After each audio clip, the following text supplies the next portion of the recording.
Hello అండి, ఈరోజైతే బూందీ కూర ఎలా చేయాలో చూద్దాం. ముందుగా అయితే ఆయిల్ తీసుకొని అందులో తాలింపు దినుసులన్నీ వేసేసుకున్నాను. దాని తర్వాత కరివేపాకు కూడా యాడ్ చేశాను. దాని తర్వాత పచ్చిమిర్చి, దాని తర్వాత ఆనియన్స్ కూడా వేసేసి చక్కగా ఆనియన్స్ వేగిపోయేలాగా వేయించుకుంటున్నాను. ఈ కర్రీ చాలా టేస్ట్గా ఉంటుందండి, అలాగే చాలా ఫాస్ట్గా కూడా అయిపోతుంది. తర్వాత దీనిలో టమాటోస్ కూడా యాడ్ చేశాను. ఇందులో స్పైసెస్ అన్నీ యాడ్ చేస్తున్నాను, like salt, turmeric powder, red chilli powder ఇవన్నీ వేస్తున్నాను. ఆల్రెడీ బూందీలో మనకి సాల్ట్, కారం ఉంటుంది కాబట్టి చూసి వేసుకోవాలి.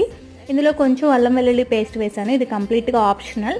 దాని తర్వాత కొంచెం అంత వాటర్, ఈ వాటర్ అంతా కొంచెం దగ్గరకు వచ్చిన తర్వాత మనం ఎంతైతే బూందీ క్వాంటిటీ వేయాలనుకున్నామో ఆ బూందీ క్వాంటిటీ అయితే వేసేయాలి. బూందీ వేసిన తర్వాత ఎక్కువసేపు అయితే వేయించకూడదు, బాగా సాఫ్ట్గా అయిపోతుంది. దాని తర్వాత కొంచెం గరం మసాలా, తర్వాత ఫైనల్గా కొత్తిమీర మిక్స్ చేసేసుకుంటే ఎమ్మి బూందీ కర్రీ రెడీ అయిపోతుంది.